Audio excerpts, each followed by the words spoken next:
欢迎来到小鹿故事会，听故事长智慧，品人生。每天分享精彩民间故事。今天的第一个故事：老汉放生乌龟。雨夜回家时，乌龟口吐人言：千万别过桥。吴胜时年55岁，家住万家村，平时以拉货为生。村子南面有一条大河，大河宽约100米。每到汛期，河水上涨，水流十分湍急。即便水性好的人，若是掉入其中，也难保性命。大河上面有一座石桥，连接着南北，是交通要道。只是石桥年久失修，桥面已经多处破损。当地乡民们曾多次反映，不过县令并未派人来修桥。每到汛期来临时，乡民们来往石桥都格外小心。有一年正值汛期，陈村的张有为托人捎信，要请吴老汉帮忙拉一批货。吴老汉正巧无事，于是便套上马车离开家门。临走时，老伴张氏嘱咐道：老头子，天气不好，你带上蓑衣。在车上呢，我若是回来晚了，记得把大门关好。你多加小心。随后，吴老汉赶着马车朝着陈村驶去。陈村离着万家村约有50多里路，过了石桥，一直往南走，是一座小镇。穿过小镇再往南行，便是陈村。吴老汉赶着马车，小心翼翼地过着石桥。此时桥下的水流十分湍急，好在是一匹老马，经常过这座石桥，并未显得害怕。很快，吴老汉的马车就走过了石桥。马儿啊，你快些走，天太热了。马儿似乎听懂了吴老汉的话，脚下的步子明显加快了很多。走了约有1个时辰，吴老汉进了那座镇子。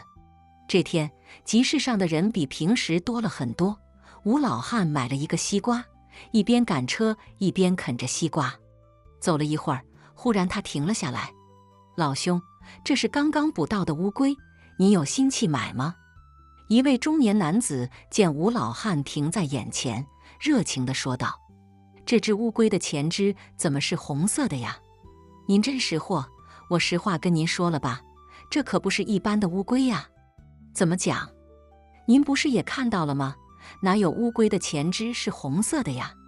嚯，你这是顺坡而下呀，可真会做买卖。吴老汉打趣地说道：嘿嘿，怎么样？您若是有心气，我便宜卖给你，如何？有多便宜？1两银子。你慢慢卖，我走了。说着，吴老汉扬起鞭子就要走，可此时乌龟却滋滋地叫了起来。吴老汉扭过头一看，却发现乌龟正可怜兮兮地看着他。老兄，你与这只乌龟有缘，就买下它吧。吴老汉看着眼前这只乌龟，不免起了恻隐之心。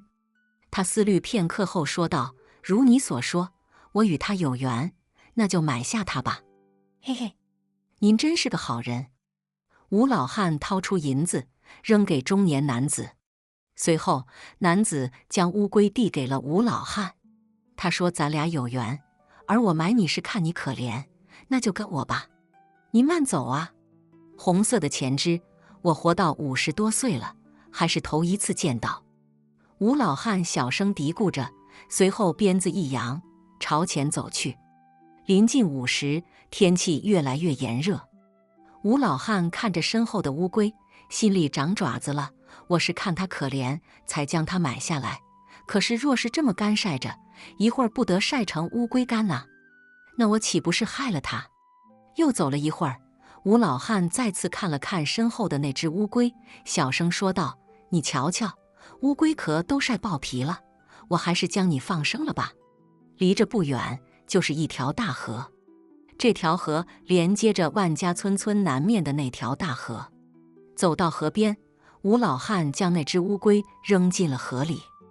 乌龟翻了个身，钻进水里不见了。1两银子真是打了水漂，连声谢谢都不说。哎，说完，吴老汉转身离开，赶着马车继续朝前走。吴兄，我这里有一车货，要拉到马家村。马家村？张有为见吴老汉皱起了眉头，赶忙说道：“你放心，我给你多加些银两。”听闻此话，吴老汉的眉头这才舒展开来。陈村离着马家村约有70里路，而且道路十分崎岖不平，没人愿意接到马家村的活。所谓重赏之下必有勇夫，此话果真不假。吴老汉一听会加钱，就决定勉为其难地走一趟，也算是帮张老弟的忙了。货装好后，吴老汉辞别张有为，朝着万家村驶去。该说不说，怪不得车夫们都不想去万家村，这是有原因的。吴老汉最近几年都未曾走过这段路，没想到路比前几年更加难走，坑坑洼洼的，就不知道修一修路吗？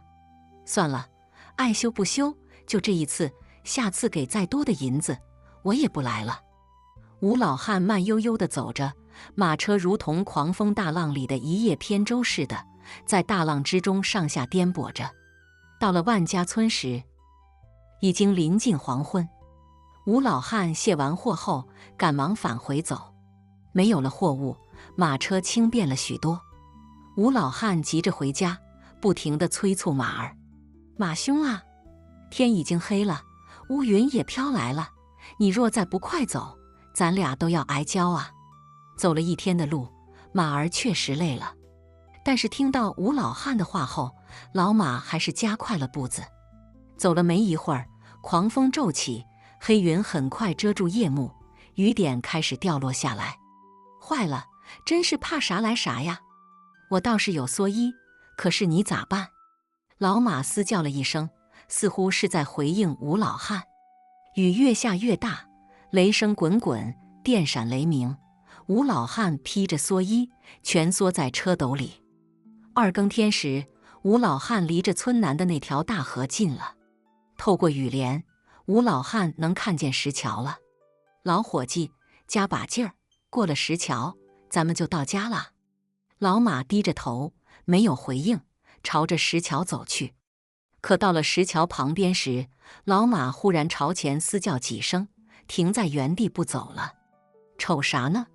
赶快走啊！吴老汉不明所以，大声说道。可是老马还是不走。吴老汉朝着前方一看，却发现在老马的马蹄前面，有一只乌龟拦住了他的去路。乌龟？吴老汉跳下马车，走了过去。乌龟没有躲避，趴在那里不动。我今天果真与乌龟有缘，白日刚刚放生了一只，现在白捡了一只，这是看我那1两银子花的冤，在补偿我吗？吴老汉一边琢磨，一边弯下腰，仔细一看乌龟的前肢，他大吃一惊，红色的前肢，难道你就是白日里我放生的那只乌龟？正当吴老汉疑惑不解时，脚下的乌龟突然口吐人言：“千万别过桥，否则你必死无疑。”乌龟开口说话，着实吓了吴老汉一跳，他一屁股坐在了地上。“你咋说话了呢？我说破了天机，恐怕会折损寿命。但是恩公好心买下，将我放生。眼下恩公有难，我若不救，天理不容。”“什么天机？”恩公莫要追问，你只需记住我的话，千万别过桥就行了。说完，乌龟朝着河边爬去。吴老汉哪里遇到过这样的怪事，不过他转念一想，天下之大，无奇不有。既然乌龟特意前来嘱咐，那就听他一言。正所谓听人劝，吃饱饭。年近60的吴老汉自然明白这个道理。马兄，事出反常必有妖，保命要紧，就别过那座桥了。我记得前面有一座破庙，就去那里避一避雨吧。说着，吴老汉扬起了鞭子，马儿开始朝前走去。刚从桥头走过不远，忽然水面上传来轰隆隆的巨响。吴老汉转过头一看，石桥正在坍塌，几个石墩已经倒入河中，瞬间被大水吞噬。桥面还在接连坍塌，很快整座石桥所剩无几，尽数被河水吞没。吴老汉傻傻地看着眼前的一切，后背一阵阵发凉。他擦了擦额头上的水，不禁感慨道：“那只乌龟的主妇没有错，你我刚才若是过桥，想必是必死无疑了。”老马嘶叫了2声，吴老汉朝着大河的方向躬身施礼：“多谢你及时提醒了我，在下实在感激不尽。若是再相遇，我必定会好好感谢你。”石桥坍塌了，乌龟对吴老汉的叮嘱灵验了。此时大雨还未停歇，吴老汉赶着马车继续朝着破庙走去。马兄，我那1两银子花得真值，居然换回了2条命，真是一桩大赚的买卖呀！雨还在下，吴老汉和老马的身影很快消失在雨帘之中。这晚，吴老汉是在破庙里度过的。别看他很乐观，可是今晚他一夜未眠，脑海里总是浮现出那只红色前肢的乌龟，还有乌龟对他的那句嘱咐。同时，他也庆幸自己的所作所为，若不是当时心善，买下乌龟放生，想必他和老马就会是另外一个结局了。虽说1两银子不是小数目，但是通过此次遭遇后，吴老汉更是将金钱看淡了很多。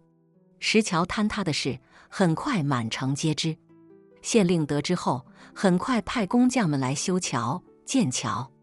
历经半载，新桥终于建好了，乡民们再也不像之前那么畏惧石桥，心里都踏实了。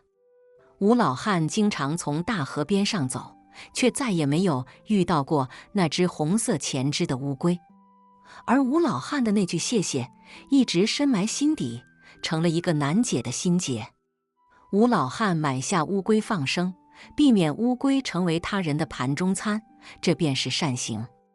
乌龟逃过劫难，心存感恩之情，在得知吴老汉有性命危险时，他以折损寿命为代价，道破天机，及时嘱咐吴老汉别过桥，这便是乌龟在报恩。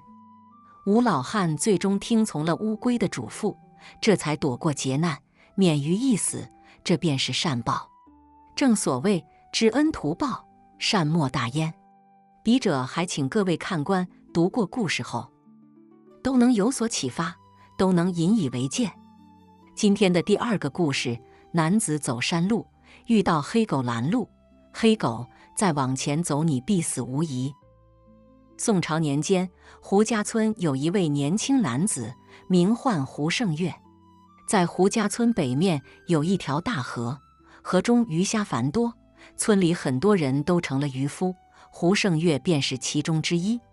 村子南面有一座大山，出村后不久，便是一段崎岖蜿蜒的山路。过了山路，再往前走约有20里路，便是牛家镇。小镇不是很大，但四面皆连接着村镇，是当地的一座重镇。胡胜月有一艘木船，每日清晨，胡胜月就划着木船到大河中间撒网捕鱼，临近午时才收网。之后挑选一番，再背到牛家镇上贩卖。虽说辛苦一些，但1年下来也能攒下一些银子，不会为吃穿而发愁。话说有一天，胡胜月像往常一样去村北面的大河里捕鱼。临近午时，胡胜月拎着鱼篓回到了家。他仔细挑选后，将大鱼大虾装进鱼篓里。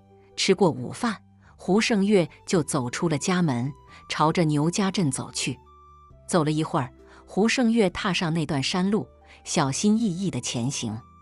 走着走着，忽然听见前方不远处传来一阵唱曲声。山路崎岖，不专心走路，还有雅兴唱曲儿，这人的心可真大。胡胜月小声嘀咕了一句，继续朝着前。走了一会儿，前方出现一个老汉。那个老汉迎面朝着他走了过来，嘴里正哼着小曲儿。原来唱曲的人是他呀。胡胜月没有理会，继续朝前走。等走近后一看，却发现那个老汉似乎是一个猎人。老汉腰间别着一把长刀，胳膊上挂着长弓，肩头上还扛着一只黑狗。只是那只黑狗被绑住了四肢，不停地挣扎着。擦肩而过时，胡胜月被老汉略带凶狠的面孔吓了一跳。此时，那只黑狗正可怜巴巴地看着胡胜月。胡胜月吃了一惊，长这么大，他从来没有见过如此哀怜的眼神，而黑狗的眼眶里似乎有泪花在闪烁。胡胜月被黑狗的凄惨神情深深地打动了，他情不自禁地说道：“老伯，您等一等。”“小兄弟，你在叫我吗？”“是。”“请问那只黑狗是你的吗？”老汉看了看肩上的黑狗，笑着说道：“黑狗在我肩上，不是我的，又会是谁的呢？那您能不能把它放了？”老汉听闻此话，眉头一皱，略显生气地说道：“这可是我辛苦捕来的，你说放就放，除非你能补偿我。”“如何补偿？”“拿钱来买。”“我身上没带钱。”“真是笑话。”说完，老汉瞥了他一眼，扭过身子后继续朝前走。“那只黑狗好可怜，老伯，我用鱼虾换，如何？”老汉停下脚步，转身走了回来。胡胜月赶忙卸下鱼篓，拿给老汉。老汉弯着腰看向鱼篓，说道：“个头还算可以，不过我还是吃亏。哎，念在你如此执着的份上，我就吃些亏给你吧。”胡胜月欣喜不已，遂将鱼篓递给了老汉。老汉慢慢地将黑狗放了下来，扔在地上。“多谢老伯。”说完，胡胜月扛起黑狗就往回走。老汉看着他离去，脸上却露出了欣慰的笑容。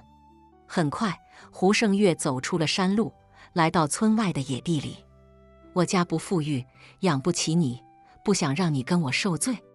我现在就放了你，你快离开这里吧。”言罢，胡胜月将黑狗放下，随后解开了绳子。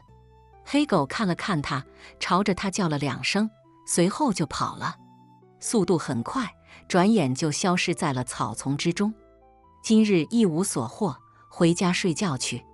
胡胜月摇了摇头，朝着家里走去了。几日后的一个清晨，胡胜月吃过早饭后，就去了村北的大河中捕鱼。过了约有1个时辰，突然乌云压顶，狂风骤起，一场暴雨即将来临。胡胜月见势不妙，赶忙收网。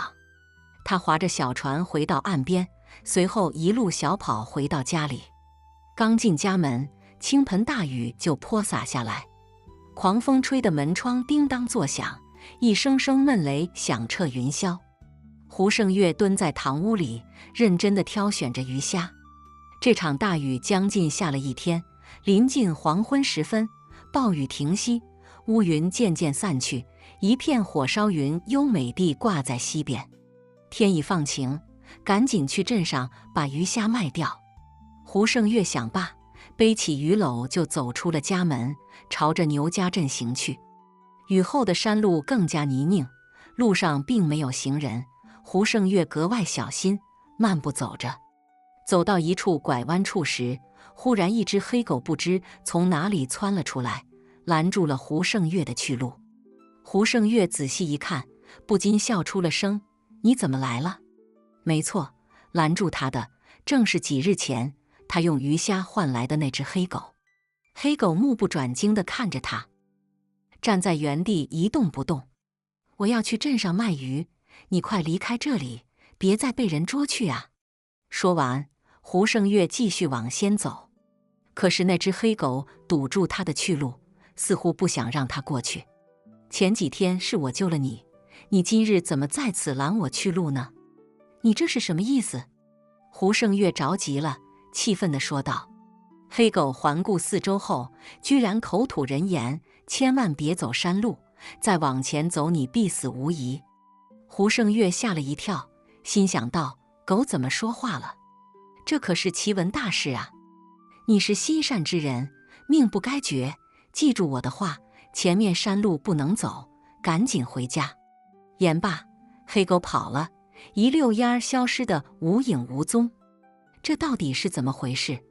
胡胜月掐了掐自己的脸，感觉很疼，发现这并非是一场梦。他镇定下来，仔细一想，我曾放生过黑狗，他不可能戏耍我。既然他专程来这里拦我，想必前方真的有危险。胡胜月思忖片刻，转身朝着村子走去。胡胜月刚到家不久，就听到院子外面有跑步声，三三两两的村民在说话。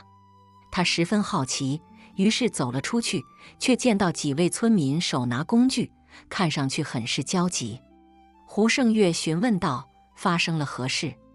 你们这是要去干啥？”“山路被封了，到处是大石头，你正好在家，也一起去吧。”“哪里来的石头？”“白天的大雨造成了山体滑坡，方才很多大石头从山顶滚落下来，山路上到处都是石头，据说砸到好几个行人呢。”“啊，快去帮忙，别傻站着了。”说着，几位村民急急忙忙地走了。胡胜月愣在原地，回想着刚刚黑狗拦路的情景。黑狗的那番话让他后背一阵阵发凉。那只黑狗拦住我，反复叮嘱我不要往前走，原来真的是在救我。若是没有黑狗的及时叮嘱，我怕是难逃被落石砸中的厄运，那我必死无疑了。随后，胡胜月也拿起工具，朝着山里跑去。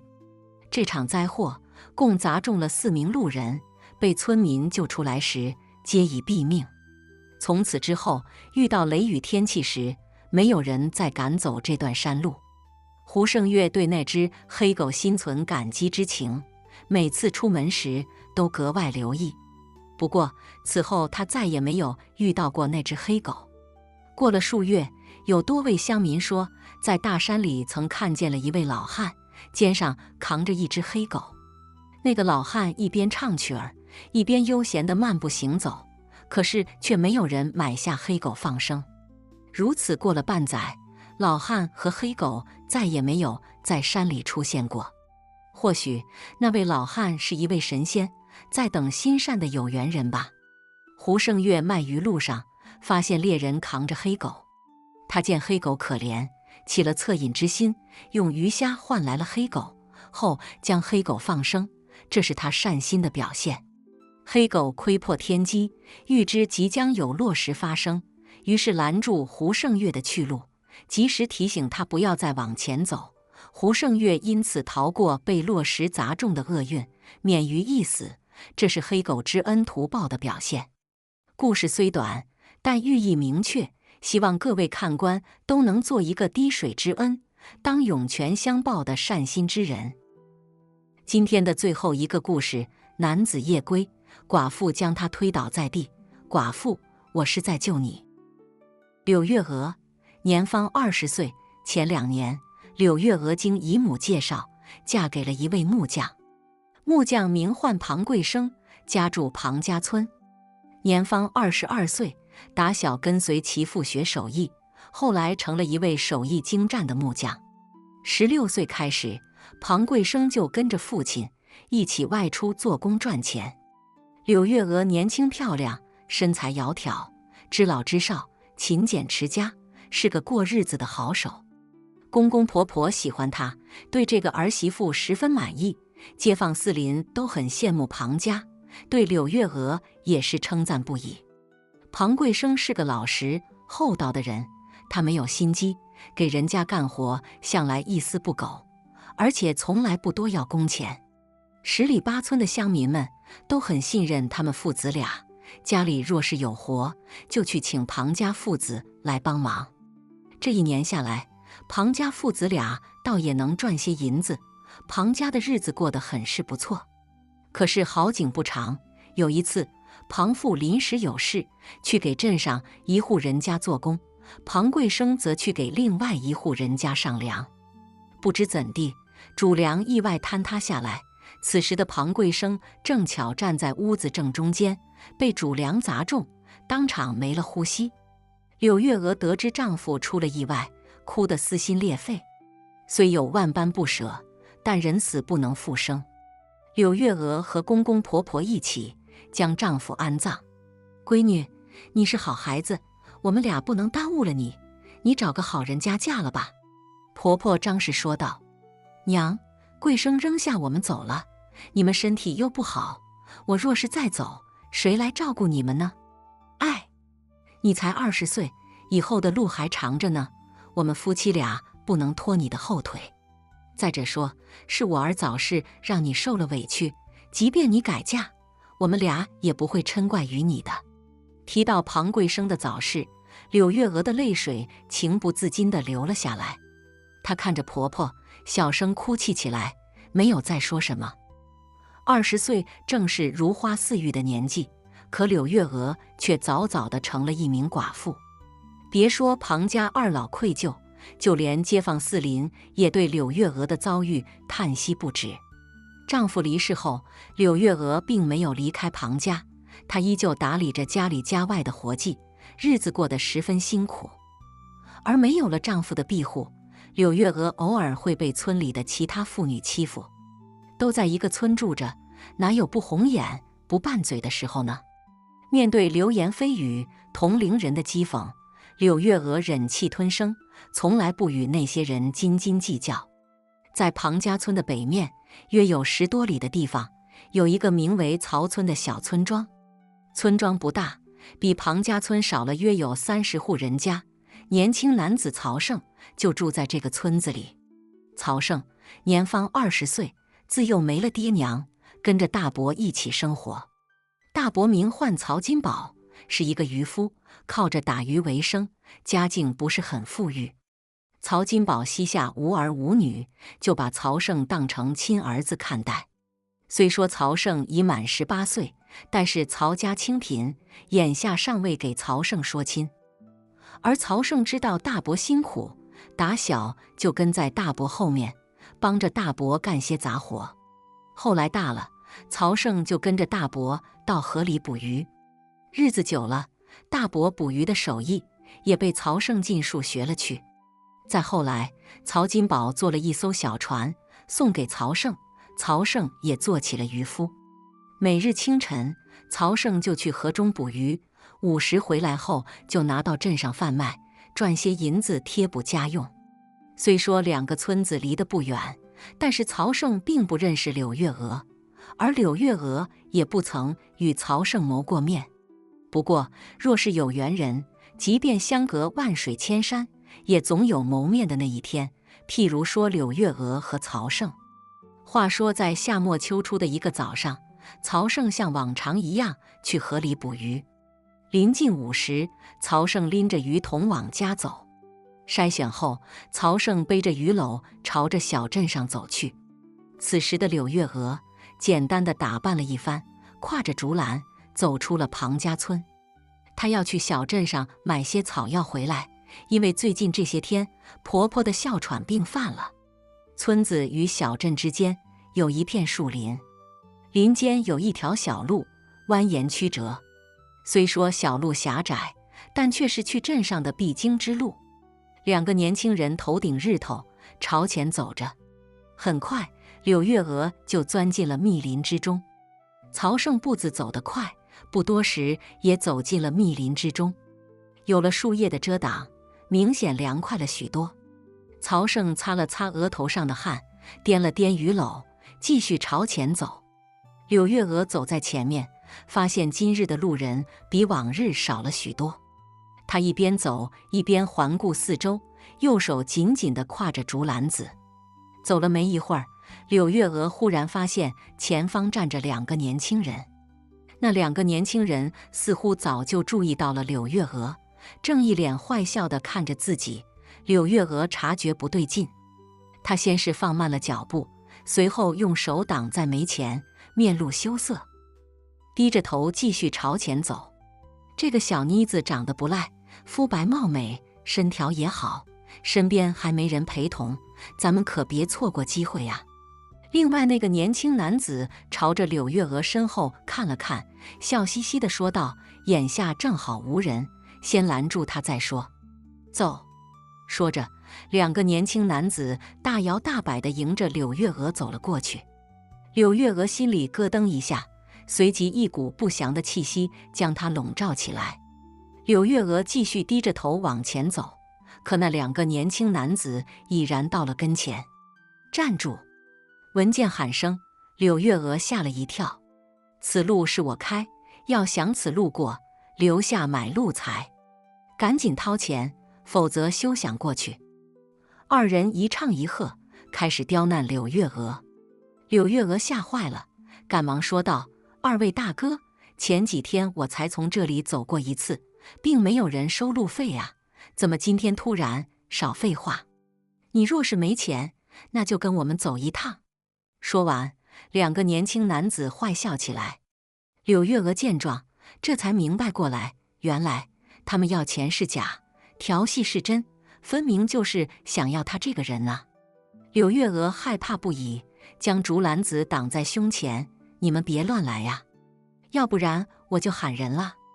你自己瞧瞧，这里哪有人？不信你喊一喊试试。”说着，那2个年轻男子朝着柳月娥动起手来。朗朗乾坤，光天化日之下，居然会有此等恶劣事情发生，真是目无王法。2个男子玩得起兴，直苦了柳月娥。柳月娥急得大哭起来，大喊道：“来人啊，救救我呀！”声音在密林之中穿梭，很快到了曹胜的耳朵里。哪里来的求救声？曹胜停下来仔细听着，接着声音再次传来，在前面是个女子在呼喊。曹胜加快步伐，朝着前方小跑过去：“求求你们，快放开我！”2个男子拉扯着柳月娥就要往密林深处走，而此时的曹胜已经赶到。“住手！放开他！”曹胜眼见柳月娥被欺辱，离着近了，他大声呵斥道。2个男子扭过头一看，不知何时来了一个年轻小伙子。“你少管闲事，免得受皮肉之苦，赶紧走开！”曹胜从小就跟着大伯干活，长大之后一直出船拉网捕鱼，一身的腱子肉，身上有的是力气。再看那2个年轻男子，细皮嫩肉，手无缚鸡的样子，哪里会是曹胜的对手？曹胜心善，更有侠义之气，虽说对方人多，但却毫不示弱。“你们再敢动他试试！”曹胜一边说，一边撸起了袖子，黝黑的腱子肉显露出来，一脸怒气地朝着2个男子走去。2个年轻男子见状后有些畏惧，二人使了个眼色，说道：“小妮子，今日就放你一马，我就不信你以后就不从这里走了。”“哼，走着瞧！”柳月娥一下子挣脱出来，躲到曹胜身后。曹胜圆瞪双眼，目露凶光，2个男子一边指着曹胜，一边灰溜溜地跑了。有些人果真就是欺软怕硬的主啊！姑娘，你没事吧？还好，多谢小兄弟出手相救，要不然我今日……说着，柳月娥流下了委屈的泪水。没事就好，姑娘，你要去哪里？我护送你过去。我想去镇上买些草药，这些天婆婆的身体不是很好。巧了，我正好要去镇上卖鱼，那你就随我一同前去吧。那就有劳小兄弟了。言罢，2个人结伴同行。本是素未谋面的2个年轻人，因为柳月娥的这次遭遇，终于相识。一路上，2个人有说有笑，彼此也都知晓了对方的姓名和身世。走了约有半个时辰，二人来到小镇上。“姑娘，我就在这里摆摊卖鱼，你若是不急着回家，就等我卖完货，我护送你回村。”柳月娥感动不已，一抹绯红爬上了脸颊。“小兄弟，那就多谢你了。正巧顺路，你别客气。”柳月娥低着头羞涩地离开了。曹胜放下鱼篓，开始叫卖起来：“新鲜的鱼呀，快来买呀！”柳月娥的美貌深深地将曹胜吸引住了，精致的五官不停地在曹胜的脑海里浮现，以至于他算错了2笔账。而柳月娥也好不到哪里去，曹胜的侠义之气和过人的胆识，还有英俊的脸庞，也一直在柳月娥的脑海里浮现，弄得柳月娥的内心如同小鹿直撞，险些忘了付要钱。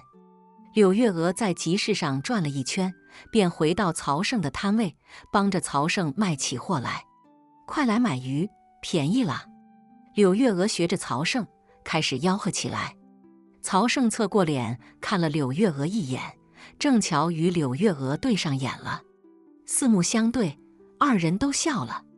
临近黄昏，鱼终于卖完了，两个人走出小镇，朝着家的方向走去。一路走来，相安无事。曹胜将柳月娥送到村口，二人互道珍重，分道扬镳了。而他们在镇上卖鱼的一幕，却不巧被之前的那两个年轻男子看见了。这小子自己找上门来了，何不教训他一番？这口气一定要出，不过现在人多，即便我们去喊人来，也不好对他们下手。那怎么办？找个人跟踪他，摸清他的住所，等到夜里无人时再对他下手。好主意！谁让他坏了我们的好事，一定要给他点颜色看看。哥，我这就去喊人。曹胜与柳月娥一路朝前走时，二人有说有笑，并未发现身后有人在跟踪他们。待到柳月娥进村后，那个人就一路跟着曹胜，一直跟到了曹村。摸清了，那个人就住在镇子北面的曹村，名唤曹胜。好，何时动手？如果现在动手，那小子势必会怀疑我们。等过2天再动手，还是哥哥想得周到。到时候我要打得他满地找牙。哈哈。再说曹胜，因为解救柳月娥得罪了2个陌生人，他不知道对方的底细，心里也有些后怕。最近几天，曹胜不敢掉以轻心，外出时十分谨慎。一连过了几天，没有事情发生，曹胜这才放下心来，戒心也就慢慢消散了。再说柳月娥，自打曹胜救了她之后，他心存感激之情，时不时就去曹村找他，帮着曹家做些家务，算是在报答曹胜的施救之恩。起初，曹金宝见家里来了一个年轻漂亮的姑娘，还帮着打理家务，这让他又惊又喜。小胜，我看那个姑娘不错，不如我去提亲，你娶了她如何？大伯，等我攒够钱再说吧。再者说，人家嫁过人，一直住在夫家呢，那怕啥？她是寡妇，即便你娶了她，也不违法。礼钱的事，我去想办法。大伯，人家不一定能看上我呀。她若是对你没有意思，何必大老远跑咱家里帮忙？你呀，你就是个木头。说着，曹金宝背着手离开了。曹金宝本想着等柳月娥再来时，先和她谈谈，可是一连2天，柳月娥并没有来。而就在前2天，柳月娥婆婆的病再次发作，柳月娥一直在照顾婆婆，所以并没有去曹家帮忙。2天后的一个晚上，曹胜收了渔船，背着鱼篓开始往村子里走。而此时的柳月娥正巧从娘家回来，快到村口时，她隐隐约约地看见村头的那片树林里似乎有人在走动。这么晚了，谁会在那里呢？柳月娥担起心来，悄悄地走进了那片树林。此时，树林里传来了说话声：“消息可靠吗？”“当然，我在这里蹲了3个晚上了。那曹胜这几天都是在晚上捕鱼，每次都会从这里经过。”“好，那我们就在这里守着他，起码要他半条命。小点声音，别让人听见。”原来是他们。柳月娥听得出来，说话之人就是7天前拦他的那2个年轻男子。又听到曹胜2字，柳月娥吃了一惊，悄悄地离开此地，开始往南走。就在此时，有人从南面走了过来。借着月光，柳月娥定睛一看，来人正是曹胜。糟糕，曹胜回来了，我要拦住他，要不然就中了那几人的圈套了。可是两方人离得并不远，柳月娥若是喊话，势必会被他们听见。柳月娥直起身子，朝着曹胜跑了过去，用尽全力将曹胜推倒在地，两手快速捂住了曹胜的嘴巴。曹胜吓了一跳，想要扭开对方的手。你别出声，我是柳月娥，我是在救你。曹胜吃了一惊，定睛一看，果然是柳月娥。曹胜摇了摇头，柳月娥这才慢慢地松开了手。你怎么在这？发生了何事？柳月娥没有说话，用手指了指前方的树林。前面有埋伏，有人要害你。谁？就是前几天拦住我的那2个人。啊！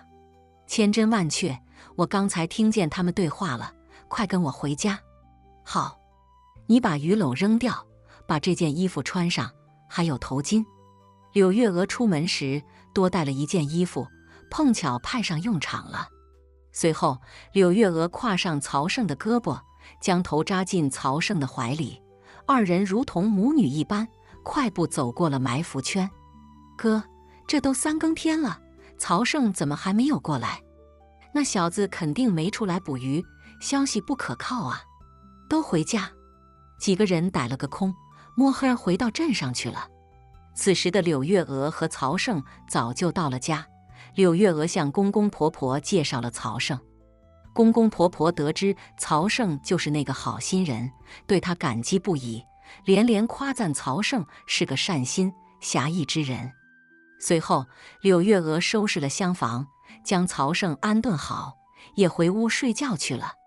第3日，曹胜到镇上卖鱼时，发现几个衙役带着2个年轻男子，匆匆忙忙地过去了。曹胜一看，心中大喜，衙役所押的人正是前2晚要加害自己的那2个男子。原来就在昨日，那2个年轻男子在镇子外闲逛，再次调戏了一名女子。谁知那个女子是隔壁镇上郑员外的女儿。女儿回到家，哭诉着告诉了郑员外。郑员外大怒，就跑来报官。县令与郑员外关系甚好，派人四处搜捕，2个男子相继落网。公堂之上，面对县令的严词审问，2个年轻男子没敢隐瞒，如实招供了。随后，2人被各打了30大板，发配边疆去了。真的是恶有恶报。曹胜终于松了一口气。柳月娥得知此消息后，高兴不已。第2天，柳月娥去曹家帮忙，曹金宝见她来了，就将心里话说了出来。不知柳姑娘如何想的？曹胜为人老实厚道，值得托付终身。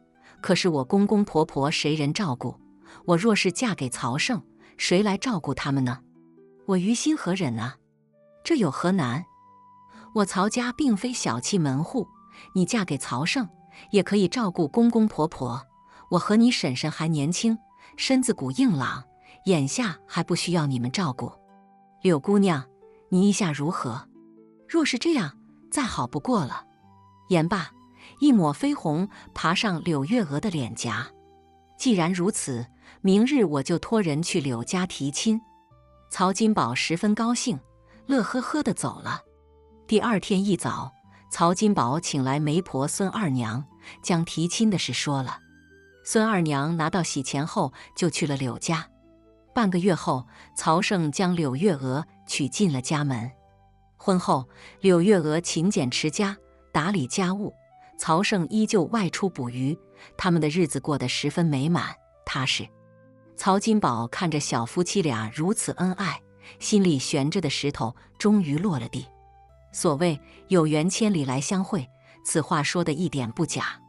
曹胜的善心和侠义，赢得柳月娥的爱慕与信任，最终曹胜抱得美人归。而那2个年轻男子屡做坏事，正所谓法网恢恢，疏而不漏。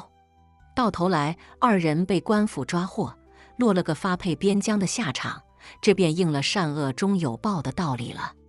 有道是人间正道是沧桑，请各位看官引以为鉴吧。好了，今天的故事就听到这了。如果您想发表自己的看法，可以在视频下方随意留言。如果您喜欢我的视频，记得订阅加分享。